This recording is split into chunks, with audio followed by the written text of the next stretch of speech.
Okay, this is the last class again.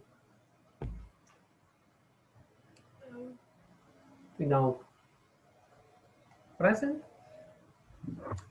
Uh,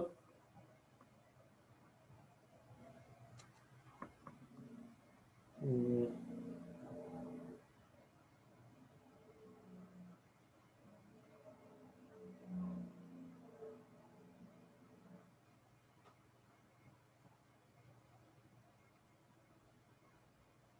yeah, sorry, I needed the check on the to see what they're showing correctly.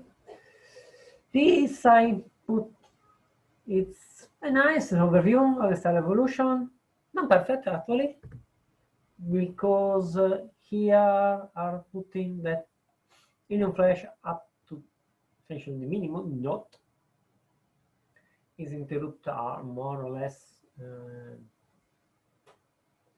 halfway, because the helium flash can happen only if the helium core is greater than 0.5, otherwise there will be not.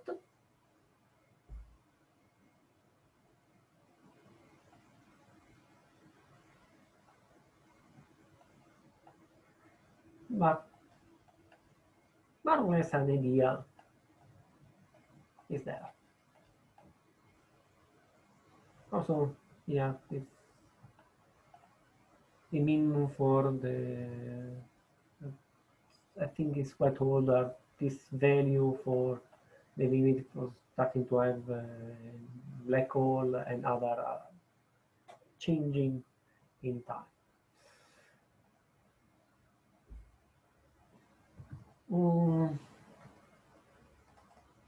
Something that should to add is that okay, here they show nice, but then also you can have the other, the smallest.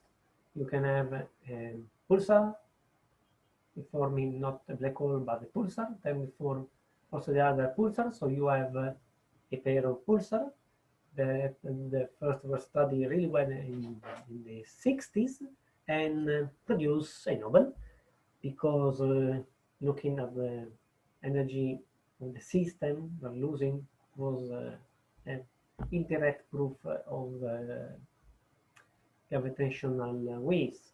Then studying gravitational waves in the last times, finally we clarify this, that essentially all these elements from technection and heavier are produced during the merging of neutron stars.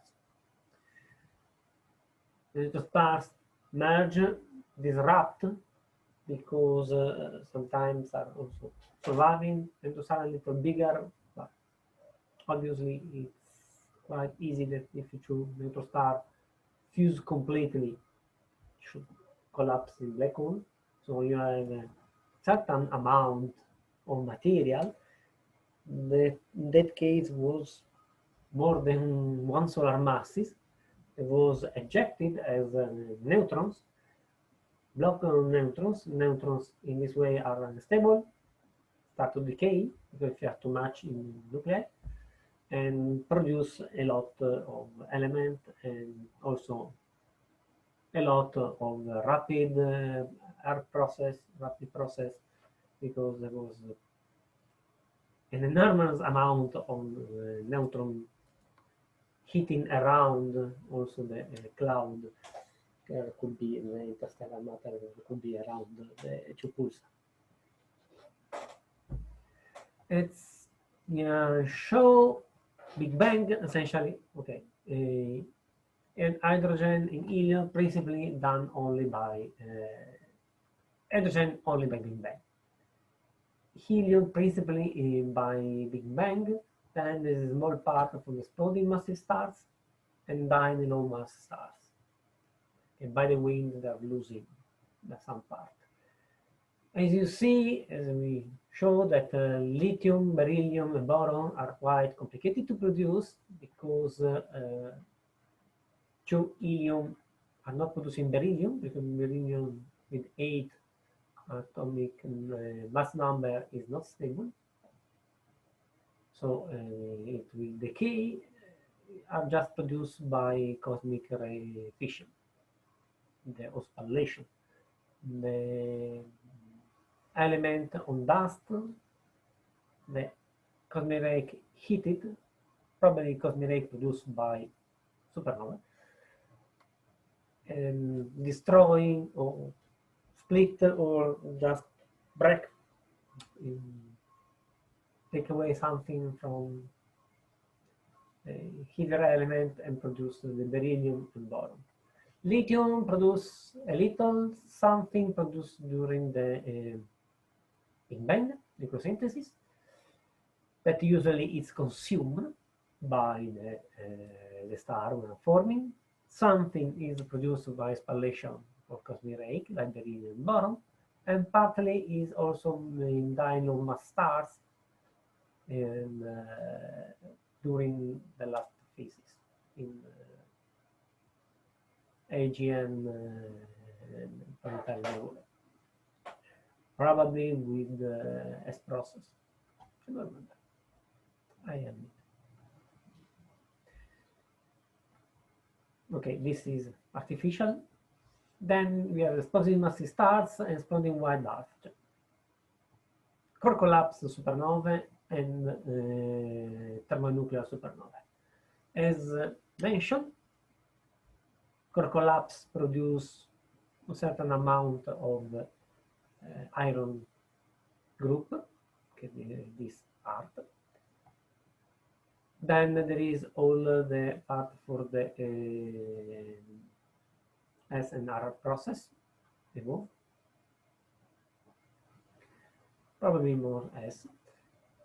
There are this other part produced, as mentioned, the magnesium. This part are produced during a previous life as stars, and above are produced during the explosion. But you see that is produced everything essentially. While the tubernuclear supernova, it's from white dwarf, produced mainly in the iron group, because the star collapsed, hit it, and there is a sudden nucleosynthesis that lasts really few moments, and just the core is produced there. Also, there is not envelope to compact also. Oh,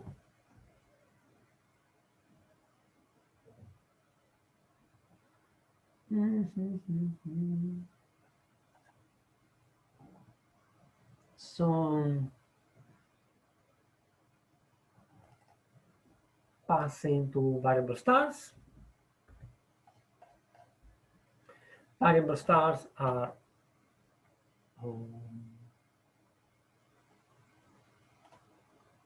okay. I shift wrongly. Essentially, it's called variable stars. Every stars that are during an evolution phase present variation with luminosity, periodic or not. Because obviously stars has the variation, luminosity variation during its life, because passing from main sequence to a giant branch, giant, it varies the luminosity, but because it's changing from a phase to another.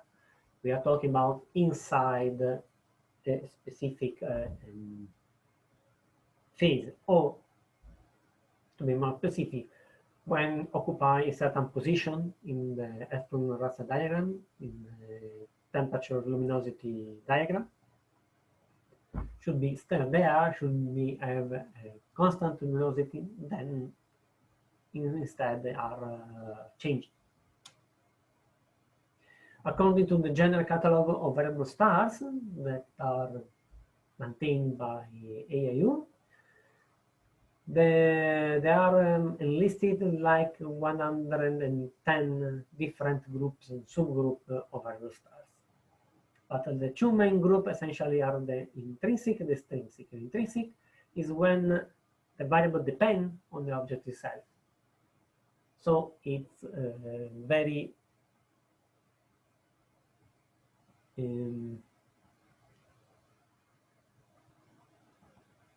on its characteristic. Intrinsic when the variation is caused by an external effect. In fact, you can see in extrinsic are microlensings, eclipse, rotation, even if actually it's quite on the stars.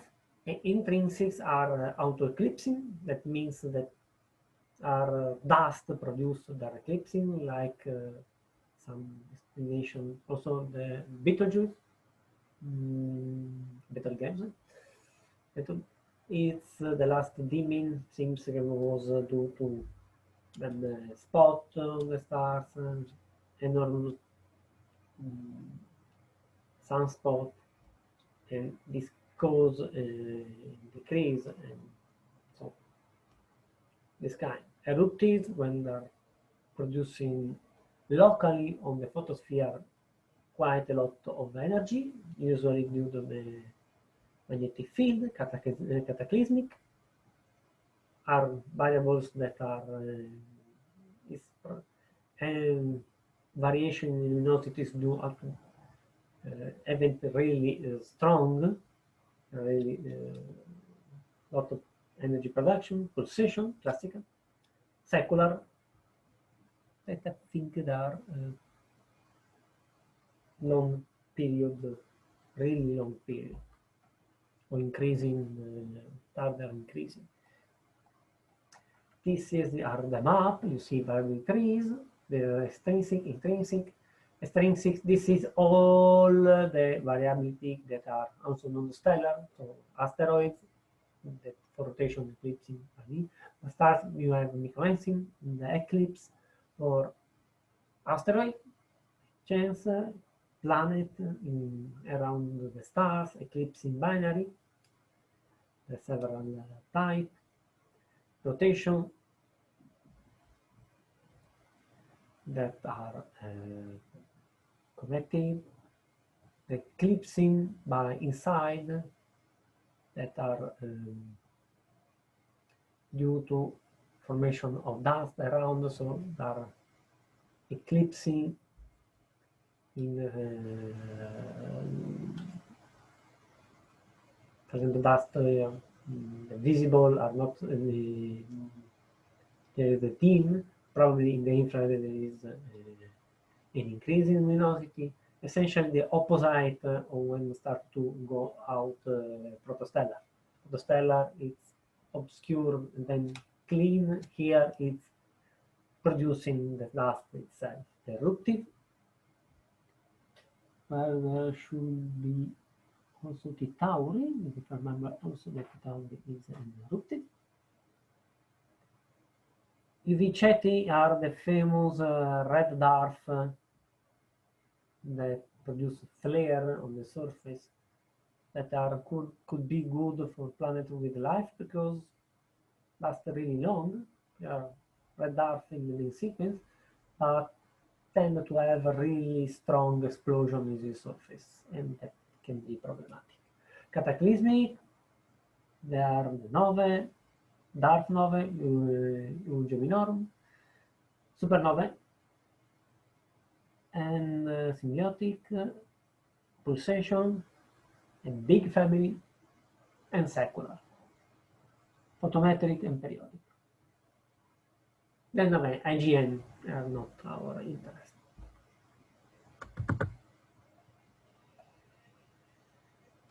The presenting stars usually are quite important for historical reason. This is because, as we will see, you can determine very well distance, and Vieta knew it. more or less 100 years ago, essentially, because in the 20s of the last century, discovered this relation among period and luminosity, and permit to measure the distance of all the nebula that are at the sky, and discover they are not nebulae but are actually galaxies.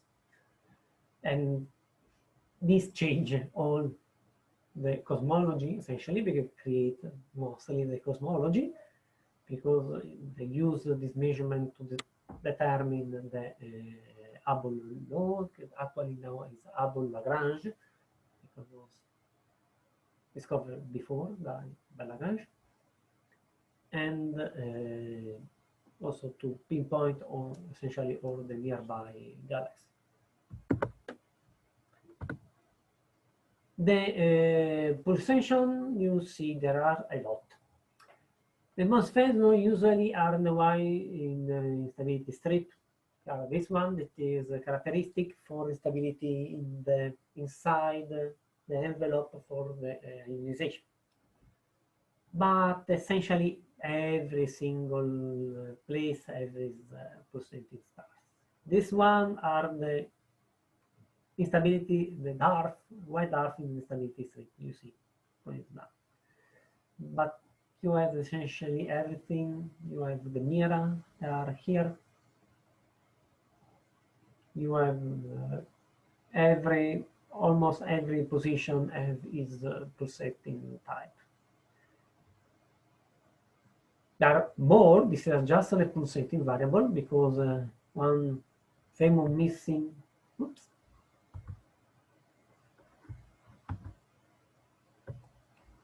here are the Tauri, but are eruptive stars. They start forming in the last moment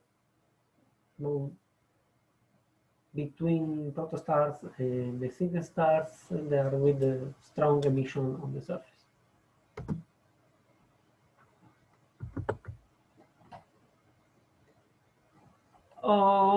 Pulsating stars. The pulsations are connected with the hydrodynamic time scale that is proportional to the inverse of to the g by the density at minus alpha. This means that the period of all pulsating stars mostly is connected with a constant divided the density, the root square of the density. That is quite important. That means if you have a really low density, this is small, so this value is really high. The value is really high. And we'll see, for example, on the Mira, they are asymptotic giant branch, so really expanded stars. They are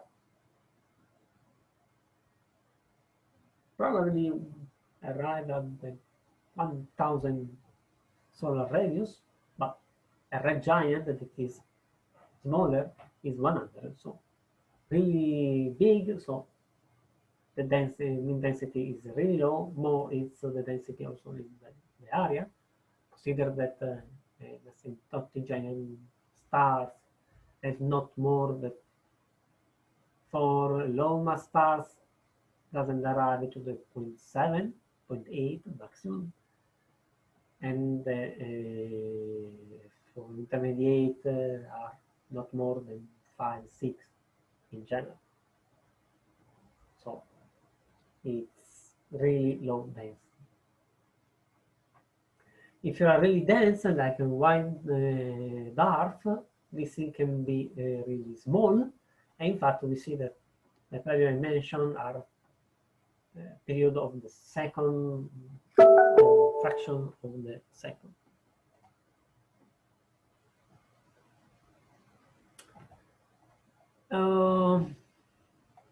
Let's say in pulsating stars, the variation of the light curve are due essentially to a variation of the size of the stars.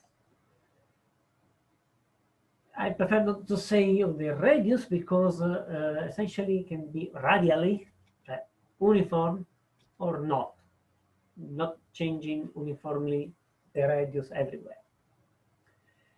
As was pointed out by Eddington, stars is a stable to pulsation when the driving mechanism needs to overheat during the compression and overcool during expansion. That means that as a thermal engine, like a diesel engine, when there is compression,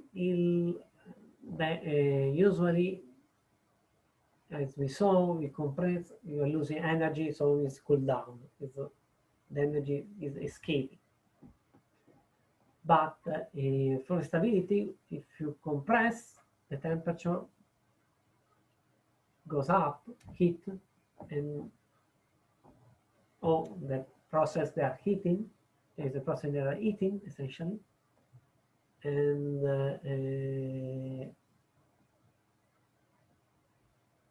they continue to eat, and on the other side, if there is expansion, it will be cooling. Instead, it's cooling more than necessary.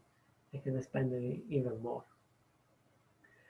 The main driving mechanism that can be of energy degeneration or transfer, energy transfer times. We have the epsilon mechanism, so the production of energy. We show, already mentioned.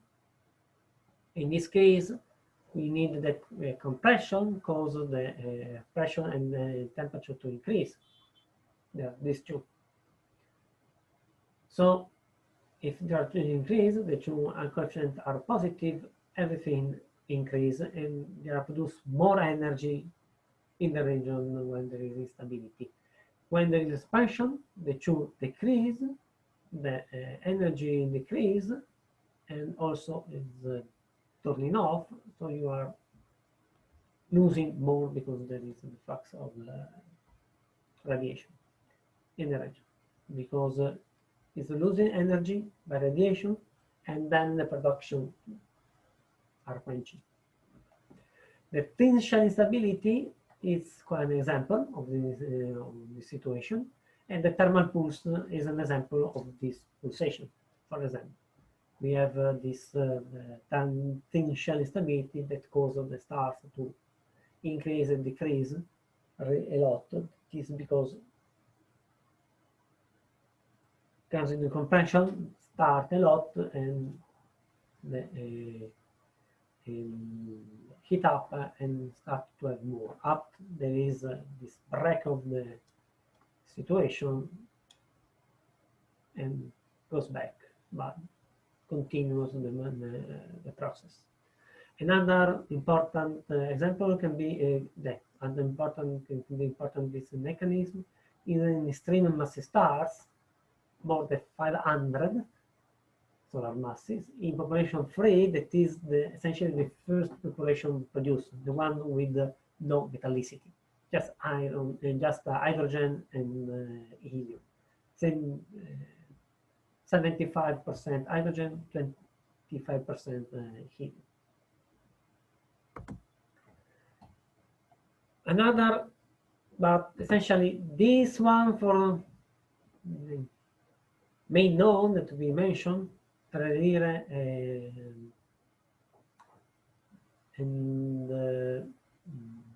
Cepheid are not possible, and we'll see why.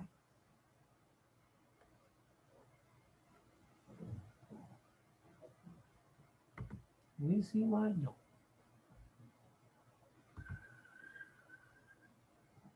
Okay, see.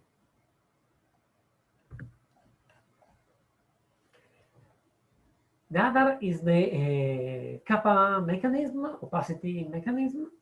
You remember there are this correction in the connection with the Kramer opacity using the classical value of 1 minus 3.5, 7.5. Actually, this value was calculated by Eddington using the work of Kramer. So technically, this law should be Eddington-Kramer. If you consider here you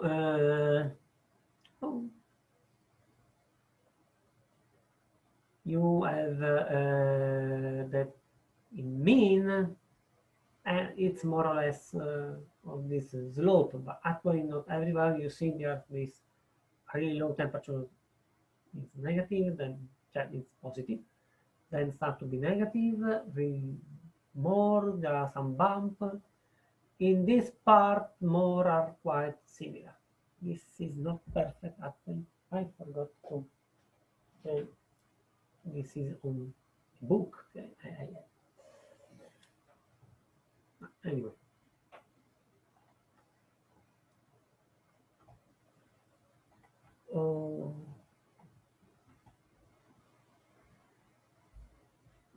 But locally you have some variation, especially in this region, when we are talking about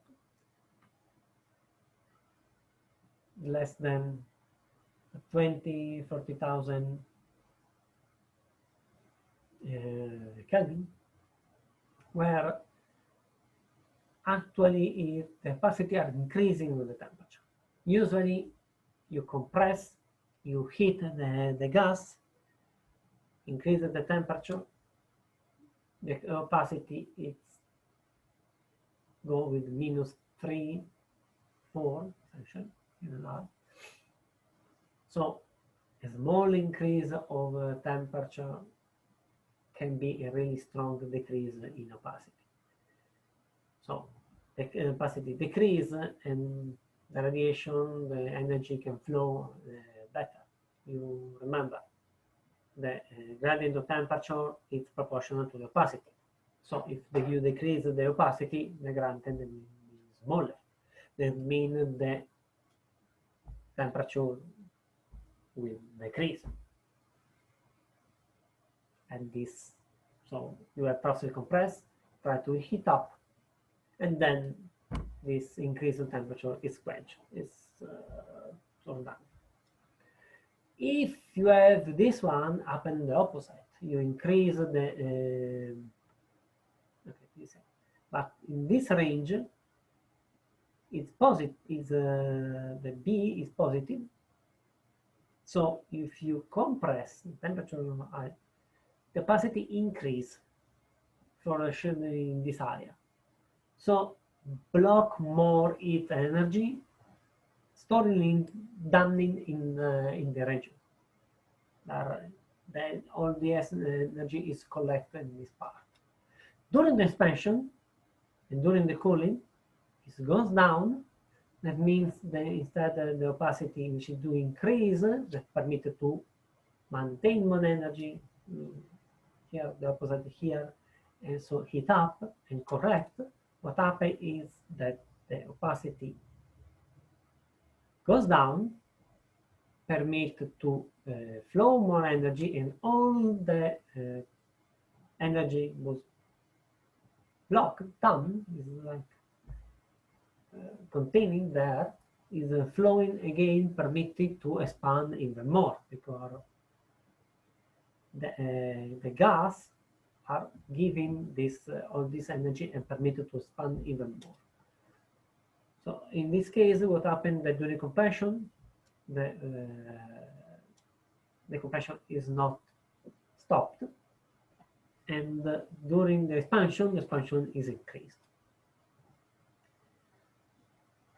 The dump here are essentially given by the ionization of hydrogen and helium. They are the one that permit essentially this mechanism more in rare and cephates are given by ionization of hydrogen and partial ionization of helium. There is another mechanism similar, that is the gamma mechanism, connected to the gamma 3, the connection to the adiabatic exponent. The exponent of this relation, because not always is adiabatic.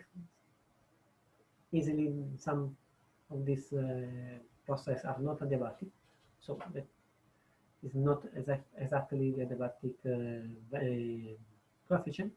But you have the temperature connected with the density, with this value. You can have similarly during the partial hydrogen and helium ionization, the adiabatic coefficient becomes smaller, this coefficient, the gamma, than in the surrounding area. This will heat up less during compression, quindi energy stored in ionization, and cool less during expansion because the ionization are recombining and giving energy. The two processes usually work together, the kappa and gamma mechanism. Questa is not a K, is a kappa, Greek letter. Are usually together known as heat mechanism. Is the driving mechanism for RLIRE, Cepheid, classical instability strip. All instability are given by this one. Ionization region are enough deep inside to cause instability. Remember the famous that the variation, especially when it was for the dynamic instability, you need to see on the mass. If these regions are too on the surface, like in really hot stars, what happens is that all these variations are the region its density is really low. There is not enough mass, so you cannot store enough energy. Cannot have a huge impact on the stars.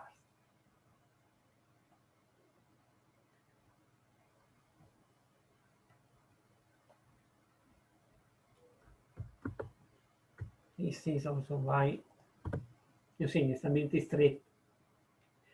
It's not so far away from the low temperature stars, are not here. Here I have a different. You can find the really hot stars with pulsation, but it's not driven by these two, even if it's quite similar. And this mechanism is the opacity bump mechanism. It is similar to the kappa mechanism due to metals at higher temperature, more or less here. You see there is another bump. It's at the beginning they realized there was an old estimation in the Los Alamos laboratory of the opacity, and they have it wrong. They discovered there was right, there was some additional peak where it was 2-3 degrees of magnitude higher than previously thought. And this is a similar ionization, but non hydrogen and helium, but mainly iron, and also carbon and oxygen when these are quite abundant. This at higher energy, like where already this happened in really hot stars, where the ionization of full ionization of hydrogen and helium are not far away from the surface. So you can see in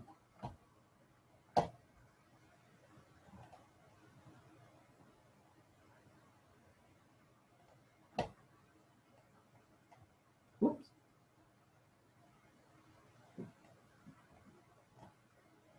I mean this one.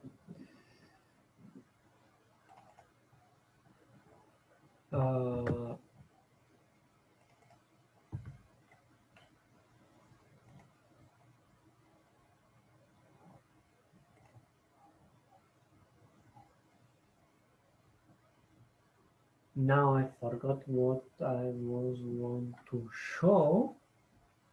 Oh.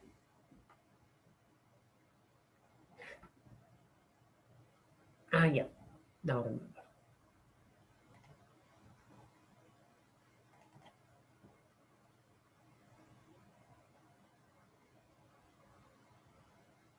Not here.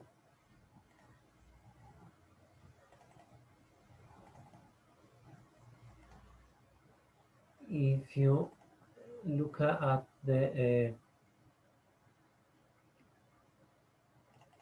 here in OB, the line, this is the Balmer line. The Balmer line are really smaller. You don't see more the Balmer jump here because the helium are quite, the hydrogen here is already almost completely ionized, already on the surface. So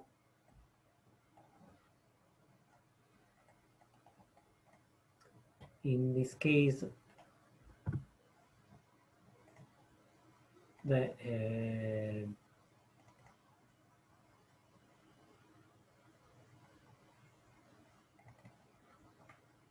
you cannot too near the surface cannot have same problem. You cannot have the expansion. For a relire,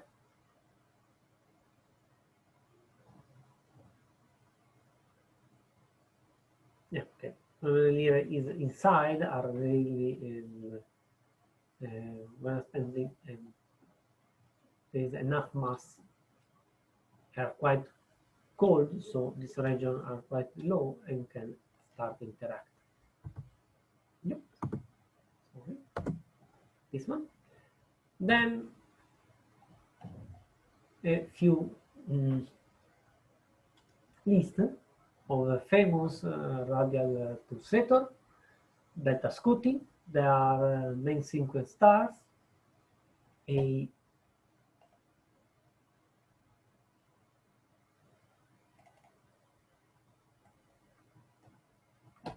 You see here Beta Scuti. Oh.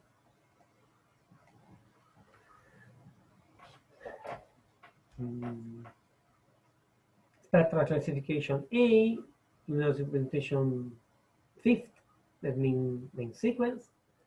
The variation in magnitude is millimagnitude, or a little less than 1 magnitude, with a period of few hours. You see, it's 1/5 of a day. That means 5 hours, or 100 of a day. Then means 15 minutes. RR Lire, they are spectral type from of A, are quite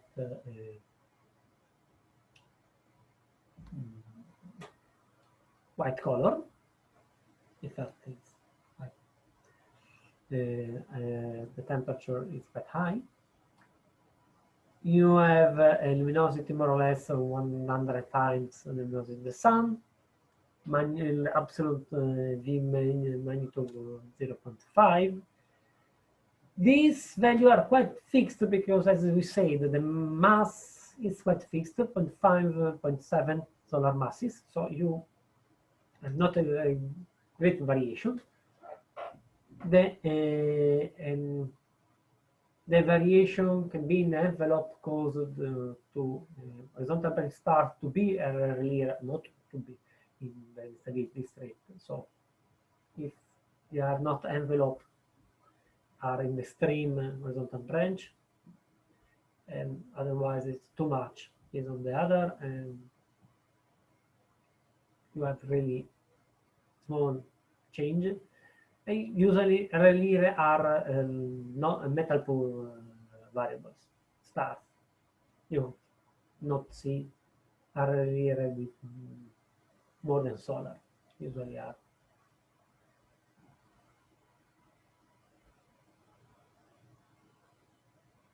Minus 0.1, I don't remember the more metal rich. 0.6 probably because one of the peak of metallicity for global cluster.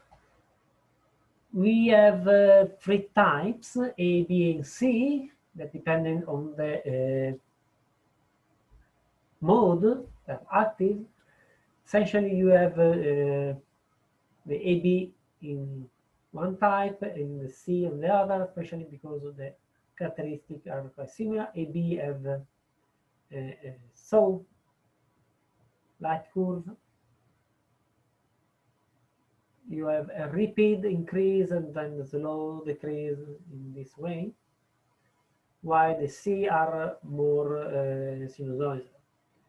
The AB have the variation magnitude of 0.1 magnitude and a period around 0.3, 1.2 days. The C have a variation magnitude less than 0.8 magnitude and a period that is shorter, mainly 0.2 and 0.5 days. That means that essentially, since this is, for example, a third of a day, 8 hours in the night, you should manage to see all the light for earlier AB, or almost. The problem is that from one night to the other, you cannot see more, because if you have the period around 1 hour, one day, you see always in the same position, or also in the exact fraction of the day, because you see again. That is quite small. You see a good variation during the night. RLC, you can follow in the night to see enough of the variation. Another interesting point is see the correct connection among the period of relay AB with the metallicity there. Essentially, this is done for the cluster where they are located, but also for the single stars. You can see we have essentially stars with really low metallicity here and really high longer period, and more metal rich and smaller period. Here, for example, for our location for the cluster from the bulge, old halo, young halo, old halo. But here there is no one. There is a famous Osterhoff gap. We have the Milky Way as no cluster, where we are here, while the Sagittarius, if I remember the Magellanic Cloud, have a relay in this point. This also sometimes helps to understand that sometimes some clusters are not galactic, but was stolen, because there are some clusters that fall here and is not connected. Then there are the delta Cepheids, classical Cepheids. They are spectral type F at the maximum and GK at the minimum when are lower temperature, with the luminosity definitely higher, 520,000 solar luminosity, and the mass more or less 545 mass. This was measured recently in the last 10 years here in Chile, that managed to find a binary of the two Cepheid binary, and in this way it was possible to measure exactly the mass of the two stars. Like Relire, are stars that burn in the helium, and are stars of intermediate mass, while Relire are stars of low mass. You can see obviously by the mass. The variation in luminosity can be really small or quite high, and the period from 1 to 100 days. The luminosity can change. So. Then there are W Virginis, the second type of Cepheid was called, that are Cepheid of population 2, actually are the sister more sister over Lyre than connected with the Cepheid because the Lyre is when it goes down a path to burn. Then the stars evolve and goes back to floating giant branch are passing again per instability strip where there are the WVGs. So for questo, since Cepheid are more massive and usually you can find in population 1, because population 2 all the intermediate mass are already gone, and they are called Cepheid population 2, older, and the variation of magnitude is 0.3, 1 magnitude, and the period is 0.5 and 35. You see that are longer the period here because if this is, as we mentioned, in horizontal branch, the envelope contract, that means that the density is higher, so the density higher, the period should be shorter. While here is really expanded, density is low, so it's quite long period. Definitely longer is Miracetis. Mira is the class. Miracetis is the name of the first seen this way.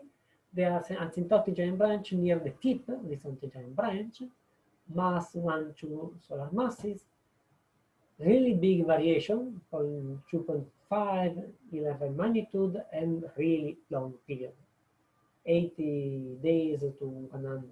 It means 2 months or 3 years. Really long period that are really expanded, are really big. The radius is enormous, so the density is really low where is active. Yeah, it's this place are moving from here. Here is the giant branch, and here the asymptotic. You can see the line.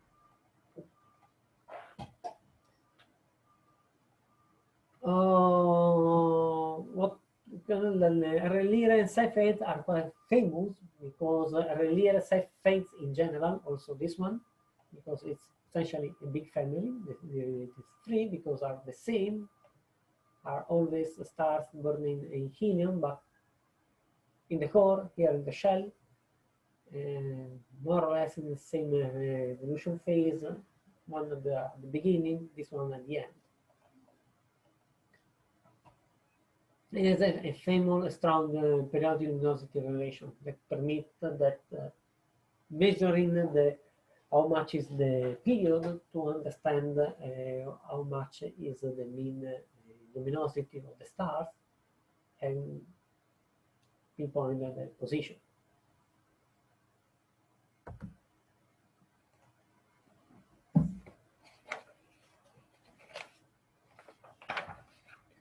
Okay, well,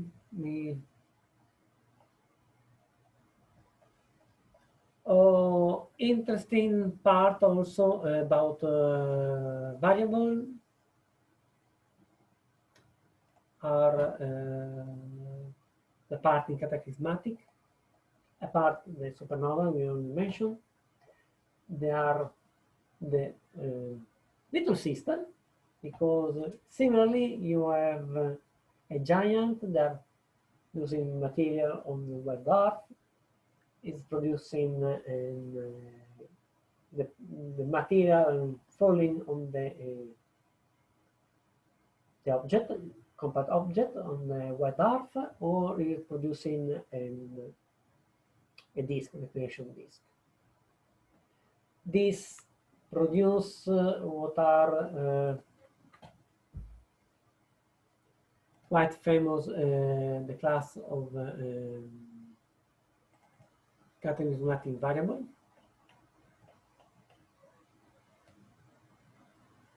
That one famous are Lenove, one discovered essentially by the Tycho Brahe. This new stars, as we mean, that okay. The nova, essentially, you have the donor stars giving material that are deposited on the surface of the white dwarf. After a while, when this created envelope is big enough, it started to produce energy and big explosion, thermonuclear reaction, and transform and deposit more material on the surface. Sometimes not, sometimes can also the explosion subtract material. When this deposit is enough to arrive up to the center mass, will start with a supernova type first A. Otherwise, we have the nova that are periodic, but periodic with a really long period. Usually takes times. There are something other. There are the nova-like, the white, the dark nova, that are something similar, but essentially usually more the source of light. It's not the reaction on the white dwarf, but the accretion disk can create an hotspot here, material fall, produce a lot of X-rays emission, and also is here. Look.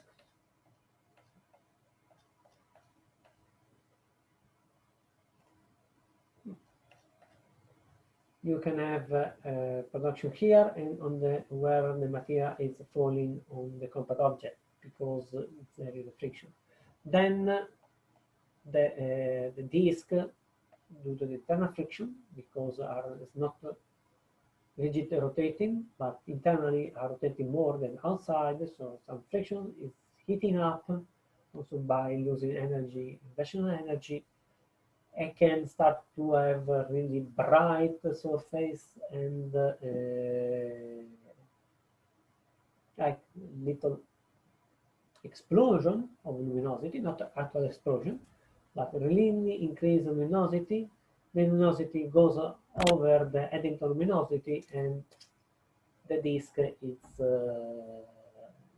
dispersed. Then again will start to form the disk and so on.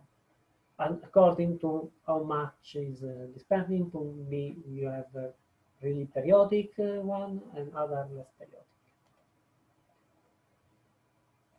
Let's see if here. Let's see.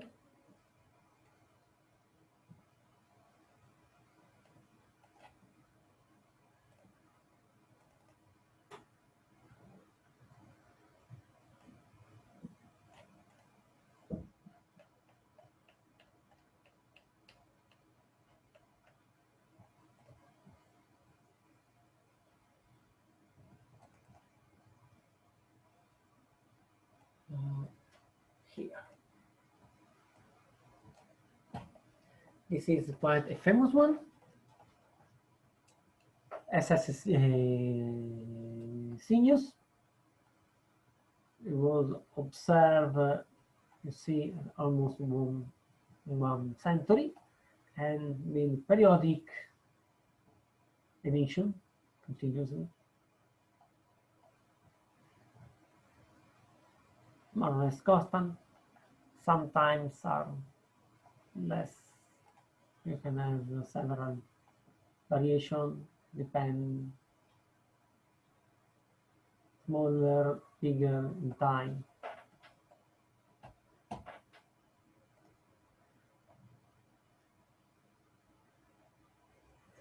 Oh,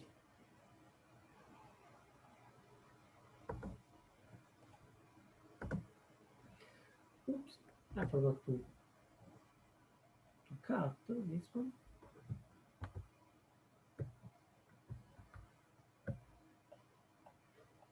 Then to talk about distance scale, I mentioned essentially we can have primary calibrators where the system permitted to make direct vision of the distance, even the distance is sure because it's given exactly, and a second calibrator where you use the primary to determine the position of the stars and then study the several statistical properties to determine the rule. One of the most famous primary calibration is the parallax, that that the distance from a somatic change in position in the sky by moving can be daily, annual. There are several ways, also secular, and there are some parallaxes using the movement of the sun around the galactic center, and so on. This gives quite accurate for the nearby, cannot go so far away, you need a really, really good observation. This is why, for example, Gaia, the first release was not good measurement because was not enough measurement of the position. Then going on, even more, all the positions in the sky are moving. It can be possible to do a fit. It's not so straightforward. It seems it's not essentially that you start here, moving that and going back. Since the sun is moving, you see essentially more a movement of this kind. So, and also the orbit of the, for example, Gaia is not exactly the one exactly of the Earth. So you have to do a little more correction.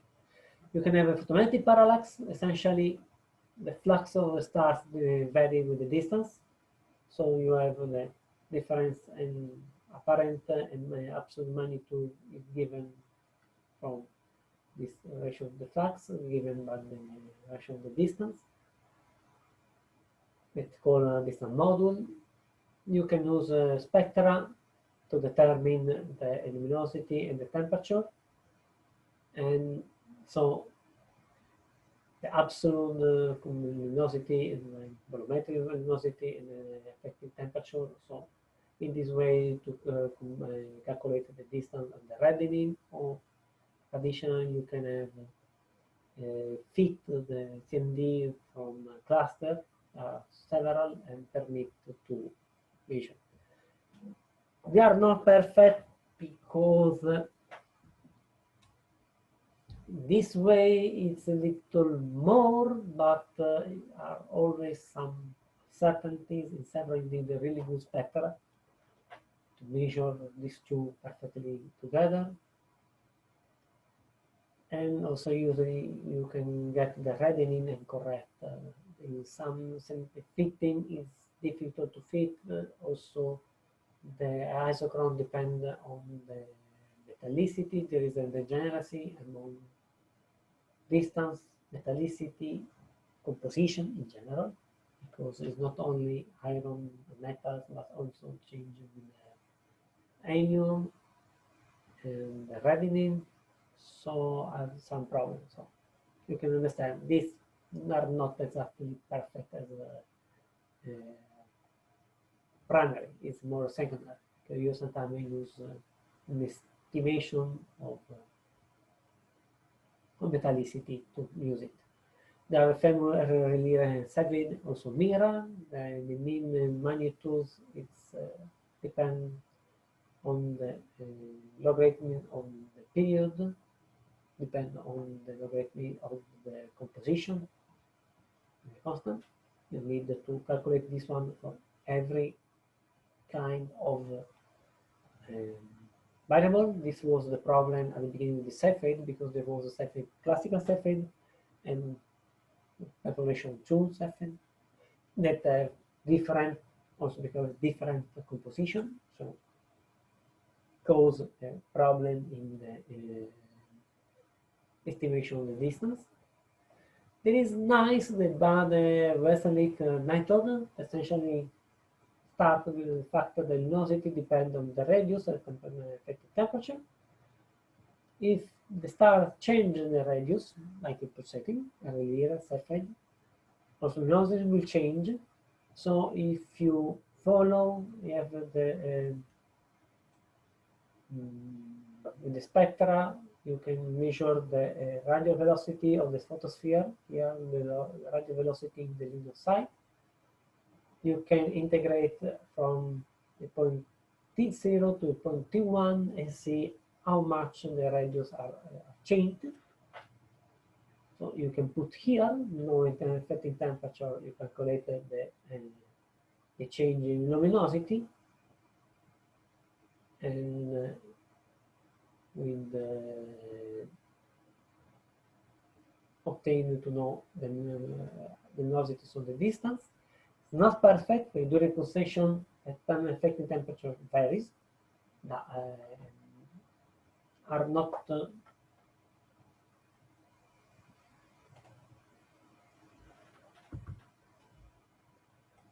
is not the variable stay here and stay there or vary just in luminosity vertically.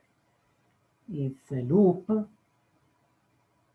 because during the knee, when the expand, it's colder, then contract is increase the temperature on the surface, so change times. So you should look for 2 points with the same effective temperature. You can use it the color, and for this reason, see when in the CMD are the same color using these 2 moments, but it is not perfect because not always the color is so perfectly connected with the effective temperature, because there are some differences among red giant branch and red dwarf. Even the same color, actually there are some change because things change the photosphere, the density, everything. You see one color, but actually are a little difference in effective temperature, and then changing the effective temperature, change the opacity, and change the optical depth. So actually you see from, is not that as the layer that you see mainly the light is the same layer. So there is a mismeasurement of the operation in radius. Then there is using the nova, supernova. Supernova essentially type first E are more or less all similar luminosity because produced in the same way for the reaching the centimeter mass. So are almost all similar, small variation.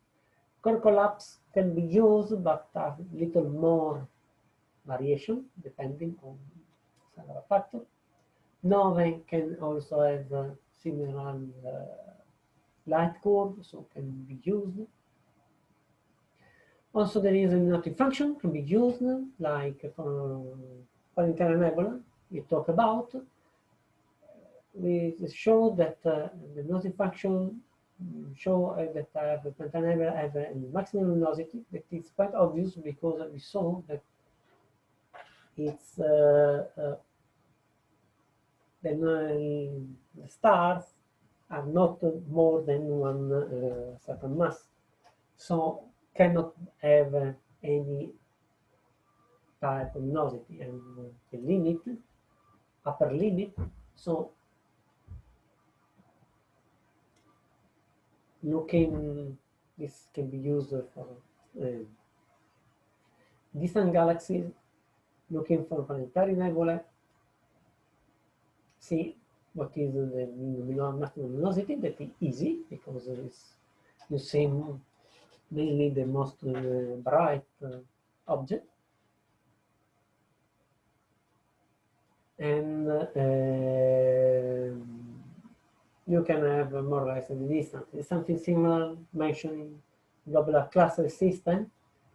Due to the initial malfunction, usually it's so that the mean magnitude of the distribution of the globular cluster, not the velocity function inside the globular cluster, but looking at the total luminosity of each cluster, you see this velocity function have a similar velocity function, the peak more or less the same, and so determine. But this is more problematic because you need all up to past the peak to determine well where is the peak. If you take just the brightest, you are moving the peak toward practice value.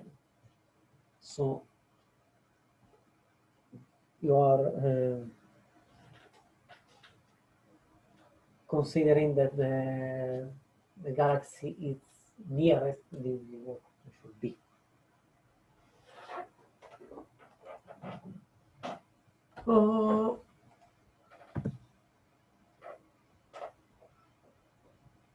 And about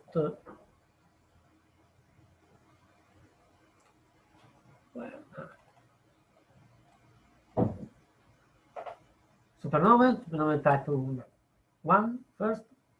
You see there are 38.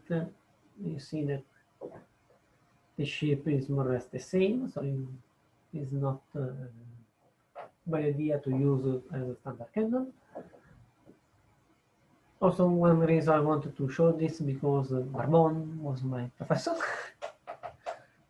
and I use part of some material, like I showed the graph for the negative variable going from a monography in this course.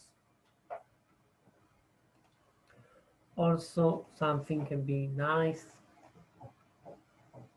is this relativity contribution of different type of stars to the helium and the element. You see, according to the mass, you have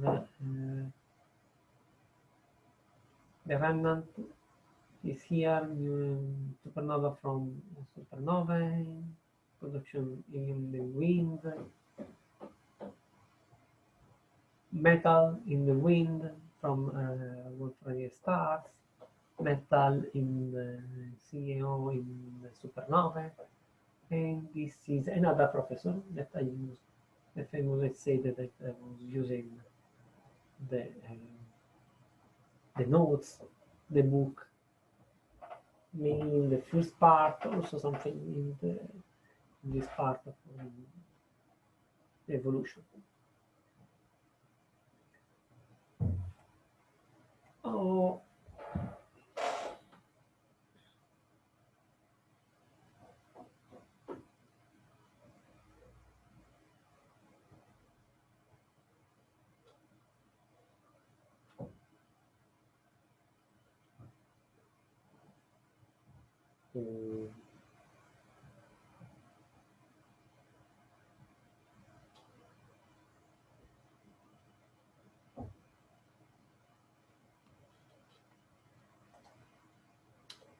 Just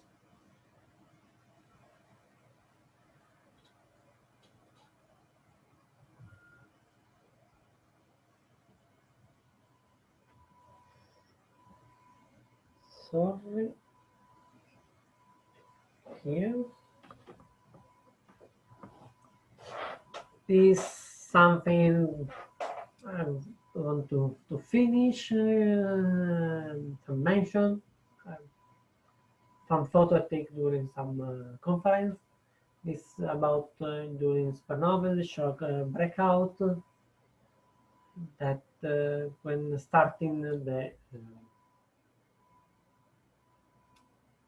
little before of the supernova, the first single supernova, it is this bright UV optical flash in that is the shock wave we mentioned that are emerging on the surface of the stars. Core collapse of supernovae.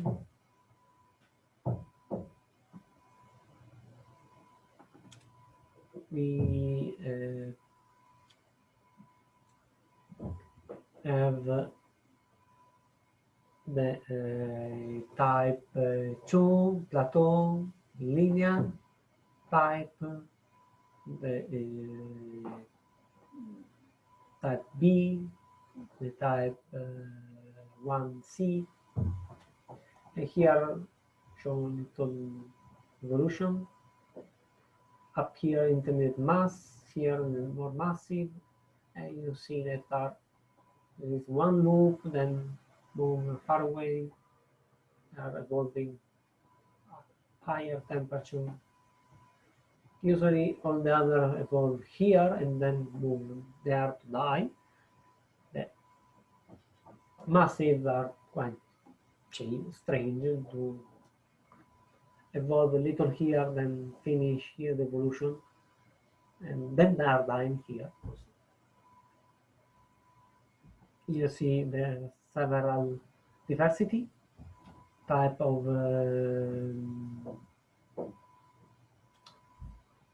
spectra, but essentially you have a thermonuclear type 1, then with the line of silicium, core collapse that are let's say H, no line of hydrogen, a line of hydrogen. Then if you see line of silicium 2, it's the first A. If you have no hydrogen but you have also no line of silicium, you have the type 1C and B. The 1C has no also line of helium, while type B have line of helium. And type 2 supernova with the electro shape, linear and plateau. Type 2B are connected with the first B, just missing, in this case, every hydrogen line. And then the hypernovae, strong ejecta.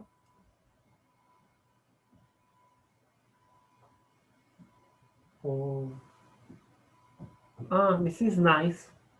I want to mention, to show, because there are from blue struggle, some cluster you can see after the turn-off over a line with the main sequence stars that are blue should not be there because should massively already evolved.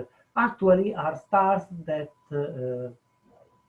merge as a binary, or as we saw before, one stole material from the other, and so become younger because more massive, and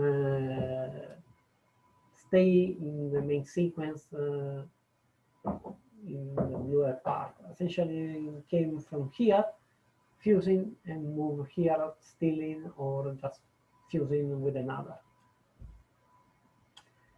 We have several Bustragol populations according to the process. If it's simple stealing or a collision among the stars. Okay.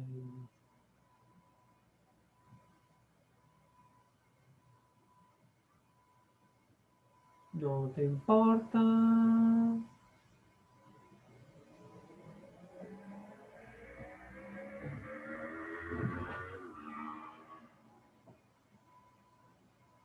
This boundary, essentially substellar regime, brown dwarf, either planetary. You can see here.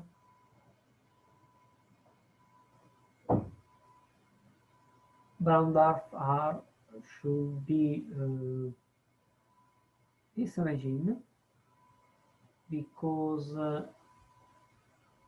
you see This is the limit from Van Barnard, 75 June. These are the limit. Here are stars, essentially, almost. Here is Brandorf, here planet, here essentially where it's not well defined, not easy because it change a lot.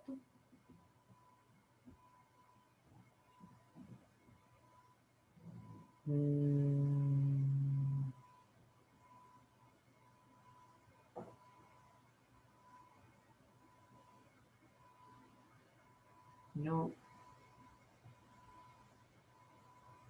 these are from the CDM.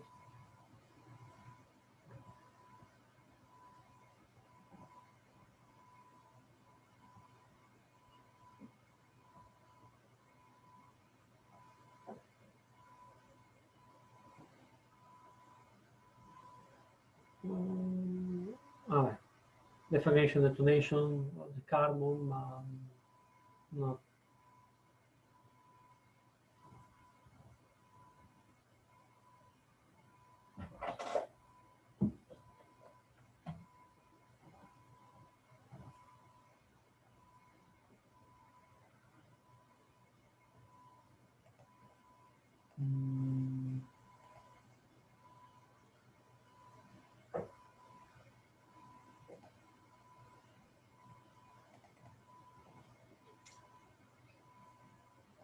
Okay.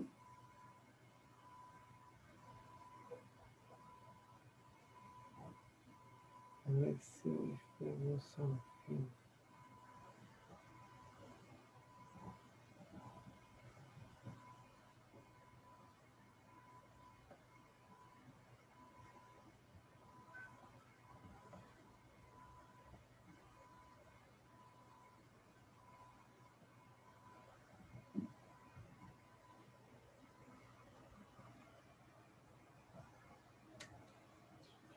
Okay, this one is.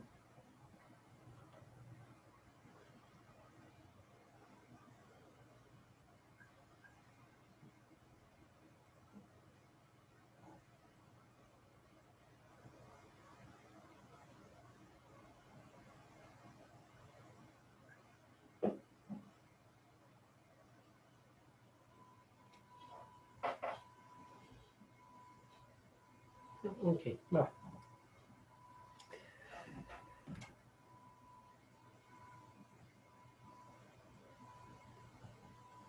I cannot rotate. I can rotate. This is something that was just showing about the variation with the supernovae. At the beginning, you have a relation, quite constant relation among the metallicity in iron and alpha element for the supernova type 2. Then when, because the first one produced because more massive, to have supernova first 1A, first way you need to evolve, start with the mass smaller than 10 solar masses and need more time, evolve and wait for the companion to evolve to give material or to merge the white dwarf. So after a while they start them and you can see that are diluting there is dilution of the alpha element respect to the iron because it's this one producing more iron than alpha element, so the metallicity increased.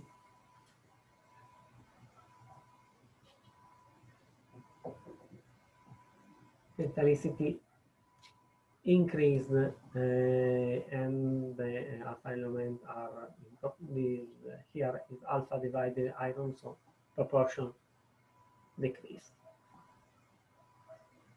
And this is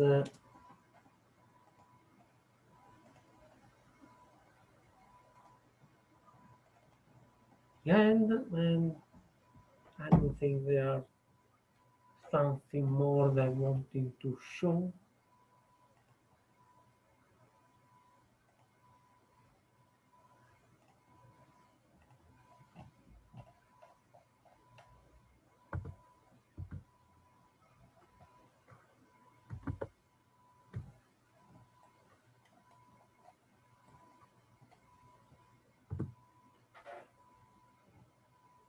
There was nothing that I forgot to show and mention, so I think that it is everything for this course.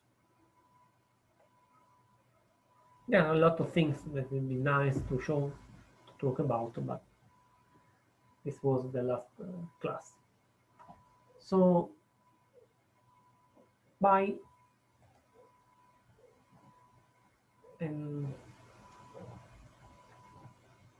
see you for the exam.